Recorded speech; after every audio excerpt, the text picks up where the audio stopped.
аз си казах, ето, имам много добро чувство за това място. И преди да си помислите, че съм някаква луда, която изобщо не се изненадах, когато видях имейла, за този коментар така ми подейства малко като шамар. И точно за това много разчитам на вашите коментари. Здравейте!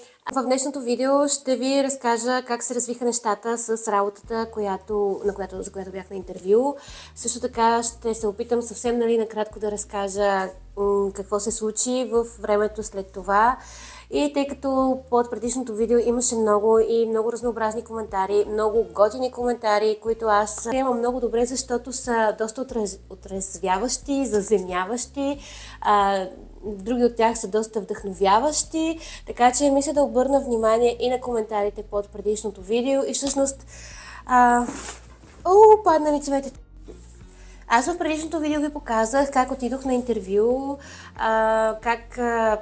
разказах ви след това как премина то, какви въпроси са ми задавали и в общи линии какво ми казаха, а именно, че имат предложение за работа за мен и това предложение изцяло отговаряше на нещата, които търся аз като условия, като работно време, като специфика на работата и така нататък. И мен лично супер много ме устройваше и много се зарадвах на това, че се появява подобна опция. Съответно, бързах да се обадя на Радослав, да му споделя. Той също беше изненадан, зарадван, щастлив. И след като се прибра от работа вечерта, решихме да седнем и да говорим за това, естествено. Аз му казах, че съм съответно много щастлива, защото това се появява в момент, в който аз най-накрая съм се решила на тази стъпка, защото не ми костваше доста дълъг период от време да реша самата аз за себе си, че имам нужда да направя подобна крачка в живота си, но това съответно касае живота на хората около мен, затова няма как да не се дискутира. При което и двамата стигнахме до там, че това е може би някакъв знак, че наистина момента за промяна е настъпил. Установихме, че и с транспорта нещата могат да са окей, можем да го уредим, тъй като само един час не се разминава работното време. Така че ми даде като цяло доста укрили ме със своето положително мнение за нещата, той по принцип е доста критичен и винаги открива първо минусите и много неглижирано говори за плюсовете, но в този случай той беше доста положително настроен за нещата. Даже на другия ден запалихме колата и отидохме до адреса на тази фирма, за да видим горе-долу къде се намира. Изключително близо е до предходната ми работа и не е много далеч от вкъщи, не е много далеч и от неговото място, на което работи, така че нещата изглеждаше, че се подреждат доста добре. Очудващо чак и аз си казах, ето, имам много добро чувство за това място. То е една малко е мястото, в смисъл в сравнение с компанията, където работя към настоящия момент. Е може би 6-7 пъти по-малко. Сгушено е в една горичка, има велоалея непосредствено до самата сграда и си казах, че просто това е моето място, усещам го. Наистина имам добро усещане за нещата. Радо каза, че той има.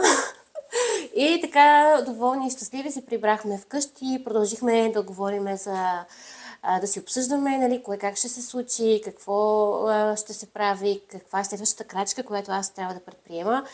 Но стигнахме до там, че всъщност ние трябва да изчакаме все пак да ни дадат изцяло зелена светлина от самата компания, тъй като ние сме говорили, аз съм говорила само с посредническата компания до момента, но те все пак трябва да изпратят информация за мен, да се изяснят нещата между тях и тогава вече да получат тотален отговор какво ще се случва в бъдеще. Съответно се прибрахме много щастливи, много окрилени, много вдъхновени, ентусиазирани, развълнувани и всички най-готини емоции, които може да си представи човек. И си казах, ето това е, когато нещо на човек му е писано, то се случва лесно, без да се налага да се бори за него чак толкова, без да се налага да преминава през безброй трудности и препятствия, както на мен по принцип ми се случва. И нещата изглеждаха, че се получават много добре.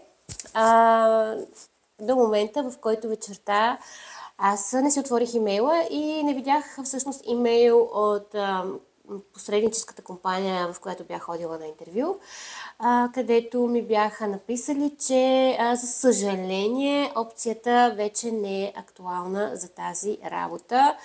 И аз това съобщение го прочетох малко след 12 часа вечерта и си дадох сметка, че всъщност аз цял ден избягвах влизането ми в електронната поща, именно поради някакъв подсъзнателен страх, че ще видя някакво такова съобщение. И всъщност, когато видях този имейл, в който реално ми казваха, че тази работа вече не е валидна и така според начина на изразяване на жената в имейла, this option failed. В смисъл не знам какво точно е станало, дали вече са намерили човек или дали нещо в моето CV не е допаднало на тези работодатели. Не получиха обяснение защо се е провалила тази възможност. Но много бих искала да знам, тъй като това би ми било в полза в бъдеще. Не ми дадоха обяснение, макар че аз се опитах да попитам така по-деликатно какъв е бил случая. Но както и да е, няма значение. Не се изненадах, честно казано, изобщо не се изненадах, когато видях имейла, защото, както казах, някак си вътрешно чувство усещах, че най-вероятно нещата няма да се случат. Не, че съм песимист и не, че не искам и не, че сама си предизвиквам събитията с негативните си мисли. Не, напротив, просто някаква интуиция, не знам. Затова и не се изненадах, затова и всъщност не го приех тежко, не съм ревала, както може би бих направила в друг случай. Приех го съвсем нормално и на другия ден всъщност изчаках да обменим още малко имейли с жената от фирмата посредник, за да разбера точно какво се е случило. Тя ми написа, че има вероятност все пак нещата да се получат, тъй като са решили с нейния колега да изпратят CV-то ми на компанията без задължението да ме наемат, просто да ме представят едва ли не на компанията. Явно все пак им е допаднало моето CV, моя опит и така нататък и всичко, което мога и съм научила и имам да покажа. И вероятно хората са видели някакъв потенциал все пак в мен. Но до ден днешен, изминаха няколко дни от тогава, все още не съм получила отговор от тях, доколкото знам, те също не са получили отговор от съответната компания. И така просто съм приела, че това се е провалило и тая възможност просто отпада. Казах на Радослав малко по-късно, не на същия ден, защото все пак исках да видя какво ще ми кажат и да не избързвам с лошите новини. Той също го прие съвсем нормално, нали?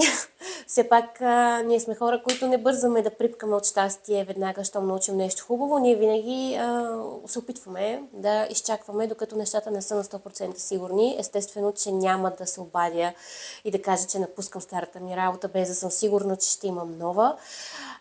Относно това, че получих някои коментари относно това да опитам да пробвам на новото място, преди да напусна старото, да си взема едва ли не неплатен отпуск от старото, за да поработя на новото и да видя дали нещата ще ми харесат. Доколкото съм запозната, обаче, тук в Холандия това не е възможно. Не е възможно да се взима неплатен отпуск, когато човек си пожелае. Тук просто това не се практикува и няма как да стане. Така че това отпада тотално като вариант. Единствената опция е да напусна старата работа и да започна на новата работа, като много компании се налага да изчакват едномесечното предизвестие, което служителите си взимат, за да напуснат старото място и след това да започнат новото. Нали, това е по традиция, така се прави и повечето работодатели нямат проблем с това да чакат. Така че това е единствената опция за мен. И сега относно това, защо така се е получило, това очаквано ли е за мен? Не е неочаквано, предполагаме е неочаквано за доста от вас, които ме гледате и следите тази история, но според мен, естествено, случва се с причина, не е просто така, няма значение, че ми се случва за n-ти път, защото аз вече свикнах много силно да се обнадежда за нещо, да направя действие, да да предприема някаква сериозна крачка и да съм супер окрилена от новото предизвикателство, което вероятно ме очаква за напред, но то да се провали в последния момент, точно когато съм на границата между тръпнещо вълнение и радостта от постигнатото.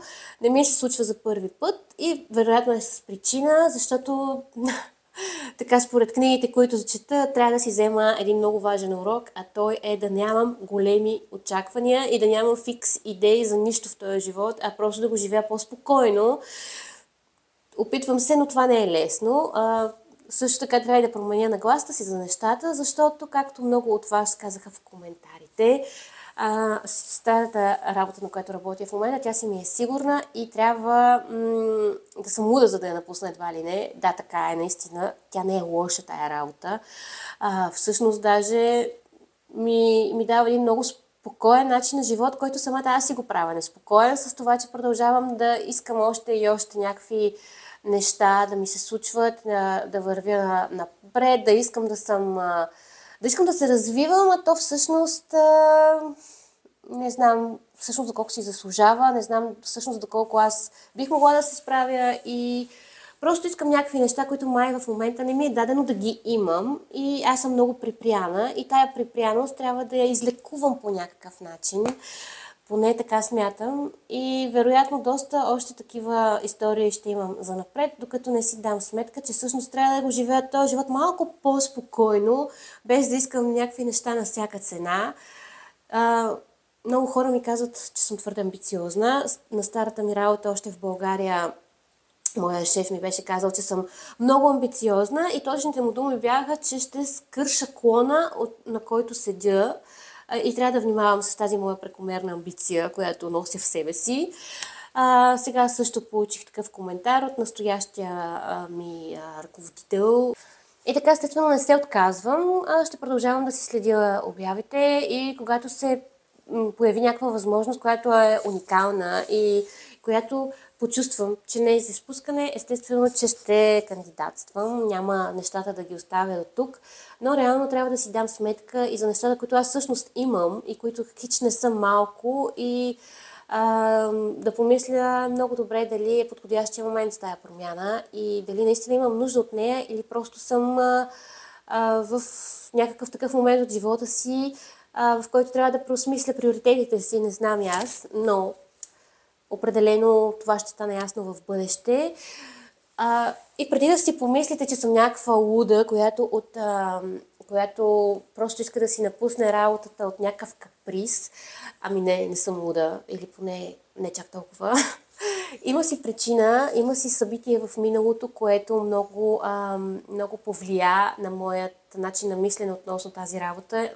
Случи се една история, която тотално ме срина и за това обаче мисля да направя отделно видео, защото е много дълга историята, е с много детайли, има много за разказване, но не е безпричина всичкото това нещо, което предприемам като действие, защото аз реално изчаках доста дълъг период от време преди да осъзная много неща, преди да реша, че имам нужда да направя промяна.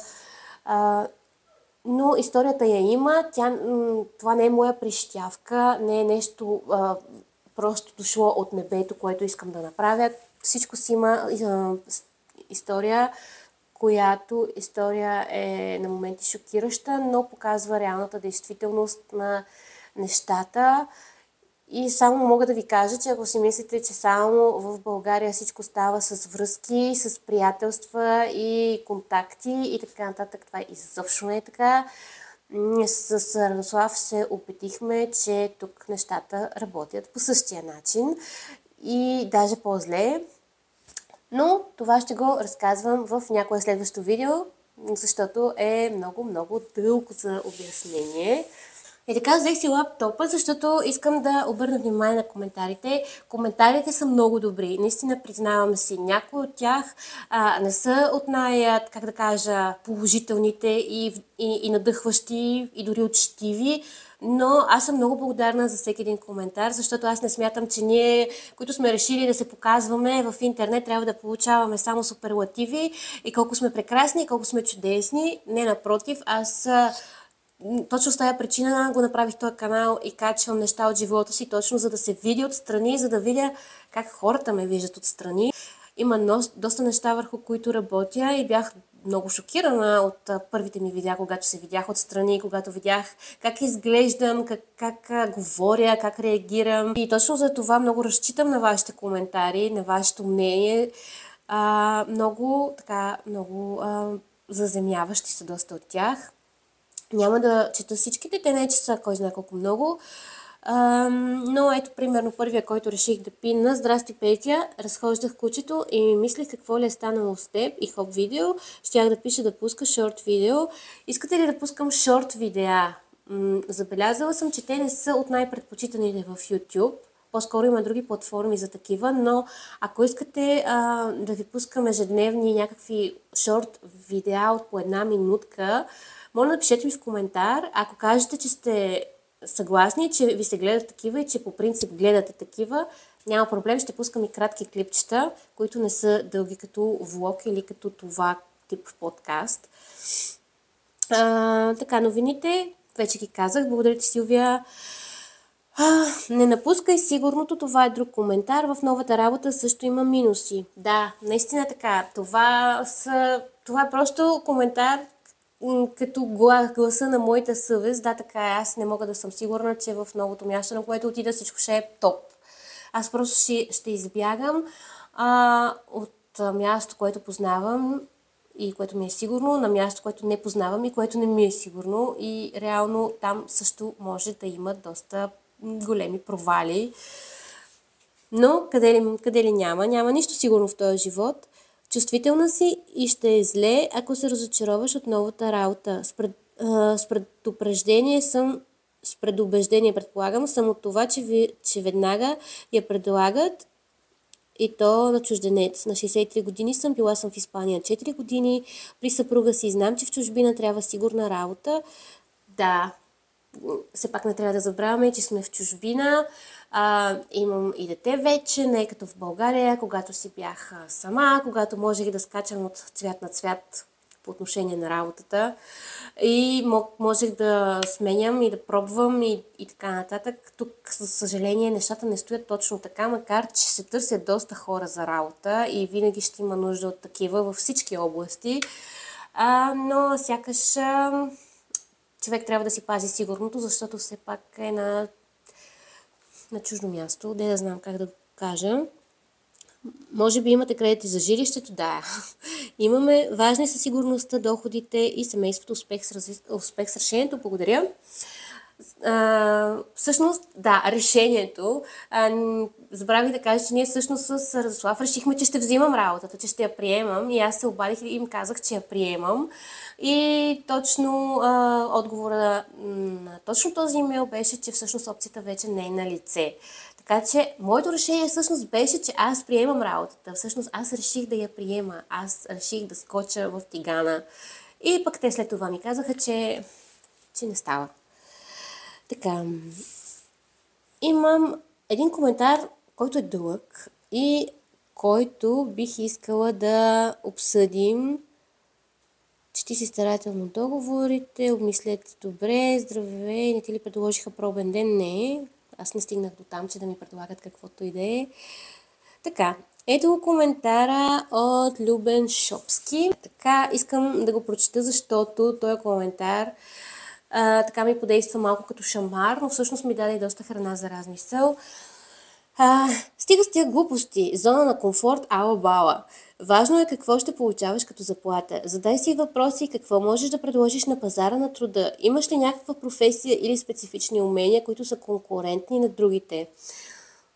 Какво ще получавам като заплата? Заплатите тук са толкова уеднаквени, че за примерно работата и сферата, в която работя сега, на логистиката, заплатите са с много малки разлики, така че всъщност аз не напускам за по-висока заплата. Така, вие младите не сте достатъчно устойчиви и търпеливи. Не бих казала, че не сме устойчиви и търпеливи, защото ние благодарение на тази устойчивост и търпение, което имаме, успяхме да организираме по някакъв начин живота си тук, да отгледаме дете ходейки на работа без помощ от роднини и вече доста години сме така че не смятам, че не сме устойчиви и търпеливи, смятам, че даже сме доста устойчиви и именно живота в България ни направи такива. Докажи, че можеш, че нещо можеш да правиш по-добре от другите и тогава може да имаш претенции. Аз съм го доказала. В смисъл, аз съм доказала на себе си и на много други хора, че имам потенциал. И там е именно проблема, че всъщност не всеки иска да даде шанс на този потенциал. А помислихте ли за детето си как ще му премине детството? Не усещате ли, че расте като фикус в хола? Това е частта, с която аз тотално не съм съгласна. Нашето дете не расте като фикус в хола.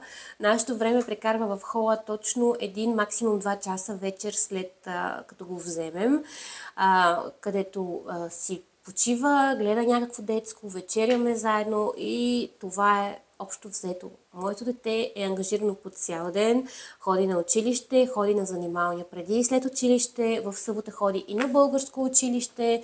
В смисъл, неделя е единствения ден, в който си прекарваме време вкъщи. Стараем се и да излизаме, когато времето го позволява, но аз мога да ти гарантирам, че нашето дете не прекарва 90% от времето си в хола и не расте като фикус. Това е, между другото, много лошо звучи. Детето, дето расте като фикус в хола. Тия идиоти ще му изпият мозъчето още от малко. Не знам за кои идиоти говориш, но детето расте много щастливо, обградено само от хора с добри намерения. Няма, поне според моите наблюдения, агресията е сведена до минимум. Изобщо не се притеснявам и смятам, че расте много щастливо и много добре прието. Така, продължаваме коментара, става все по-колоритен, но аз съм много благодарна за него. Вие си преценете. Само бъди много прецизна да не се наиграеш сама. Повярвай ми, правя всичко възможно да не се наиграя, защото съм се наигравала много пъти и мисля, че съм си взела уроците, но ако зависи от мен, не бих допуснала варианта да се наиграя. Поне съм се научила как да не се наигравам. Така, усетите дебелия за момент и айде ще търся други предизвикателства. Не защото съм усетила дебелия, по-скоро защото ми се случиха неща, които все още не мога да преживея, които много силно ми повлияха на самочувствието. И да, аз съм човек, който има самочувствие, който има умения и който може да работи доста и по доста напрежение. Просто искам това да бъде оценено, оценявано, за да съм по-добре аз, да се чувствам самата аз по-добре, за да отивам с желание, да си върша работата с желание. За мен винаги е била важна работата и работното място, тъй като прекарвам доста време от деня си там и просто искам да ми минава леко и с удоволствие. Това е единственото, което искам. Мислете с главата си, а не с онова нещо, което го използвате за сядане. Благодаря ти, много се опитвам да мисля с главата си, с нещо, на което сядам. Скоро не ми се е случвало да мисля, защото не мога да си го позволя. Желая все сърце успех. Аз съм емигрант, благодаря за пожеланието. Аз съм емигрант от 12 години, имам голям опит, но знам, че човек трябва да е като маймуната. Преди да се е хванала за новия клон, да не пуска стария. Много съм съгласна. Каквито и умения да имате, на челото ви пише чужденец, запомнете го. Така, относно това изказване. Хора, не трябва да мислим по този загубеняшки начин. Ако всички ние, които сме решили да търсим щастието си в чужбина, започнем да мислим как на челото ни пише чужденец и как едва ли не ставаме за никаква сносна работа, то ние по този начин си и навличаме негативното ни състояние. В смисъл, ние по този начин предизвикваме нещата, които ни се случват. Не трябва да мислим толкова загубеняшки. Ние сме хора, които са, повечето от нас, които са живели при трудни условия, които са, много от нас са оцелявали, които знаем как се работи, които сме изпитали какви ли на емоции в живота си и се е налагало да се борим. Така че ние сме едни много устойчиви хора и И определено ни щракат мозъците, сечени пипето, както казват. Това след дълги години наблюдения съм го установила, защото работя с много различни националности. Повярвайте ми, на нас българи и не само румънци, сърби, доста ни сече пипето и ни е нужно много малко време, за да се адаптираме и за да разберем как работят нещата. И съм абсолютно на мнение, че ние сме много умни и кадърни сме. Наистина сме кадърни хора и никой не трябва да живее с убеждението, че е по-малко човек от останалите. И това, че пише чужденец на челото ти, трябва да го забравиш, да го изтриеш и изобщо да не си с тази нагласа. Тази нагласа няма да донесе никакви положителни неща в нашите животи. Така че аз се опитвам да не живея с тази нагласа. И според мен, нали, говоря това, което аз си мисля, според мен това е най-голямата грешка на един човек, независимо от къде идва, да го е срам от това, че е чужденец, да изпитва срам от това, откъде идва, от езика си, да го е срам да говори на собствения си език сред чужди хора, за да не го погледнат накриво. Другите виждат твоята неувереност и по същия начин, по какъвто ти мислиш за себе си, те подхождат към теб със същото това подозрение и неуважение. Така че ние трябва да уважаваме себе си на първо място и уважението, което ние имаме към себе си, то се вижда и от околните и по този начин ни уважават и те. Така че изобщо не смятам, че на челото ми пише чужденец, изобщо не ме е срам. Нещо тук, не разчитам думата, които говорят за равен старт, бла-бла-бла, това е само на книга. Няма смисъл. От кое няма смисъл? Вие сами ще го усетите. Аз на какви гадори съм се нагледал, успех ви желая. И аз съм се нагледала на гадори. Не само тук, но и в България съм се нагледала на много гадори, повярвай ми. Преживяла съм много гадори и продължавам да ги преживявам. И това изобщо според мен не зависи от държавата, от мястото, на което се намираме. Ние просто имаме уроци, които да учим и за това ги преживяваме тези гадори. Защото след всяка гадория ти научаваш нещо и се стараеш следващия път нещата да се стекат по по-затворен начин. Затова преживяваме гадориите, затова ги виждаме гадориите, правиме си изводи и продължаваме напред. Това е. В смисъл, да, няма да коментирам повече от коментарите, които получих. Пак казвам, благодаря за всички коментари. Наистина, така, дадоха ми различни гледни точки и всъщност най-важното нещо, което си взех от всеки коментар, е това, че трябва да преосмисля още един път положението, в което съм, да притегля нещата и да си дам сметка, че всъщност се случва това, което е най-доброто за мен. Това е нагласата, с която се опитвам да живея. Не е писано на тази работа, ще дойде друга. Ако не дойде, живи и здрави. Ще видим в бъдеще, ще продължавам да ви споделям как върви. И така, благодаря ви, че останахте с мен до края на видеото. Надявам се да ви било интересно, да са ви били интересни моите разсъждения и нещата, които се случват. Ще се радвам, ако ми дадете един палец нагоре и ме подкрепите, като се абонирате за канала. Съвсем безплатно е, нямам мембършип, нямам платен абонамент, така че единственото, което бих искала да ви помоля е просто да се абонирате за моя канал, за да мога да достигам до повече хора и повече хора да ми слушат глупостите. Така че благодаря ви, ако го направите. За сега това беше от мен. Ще се видим скоро в следващото видео. То е готово и ще бъде различно, ще бъде празнично и така. Чао за сега и до нови срещи!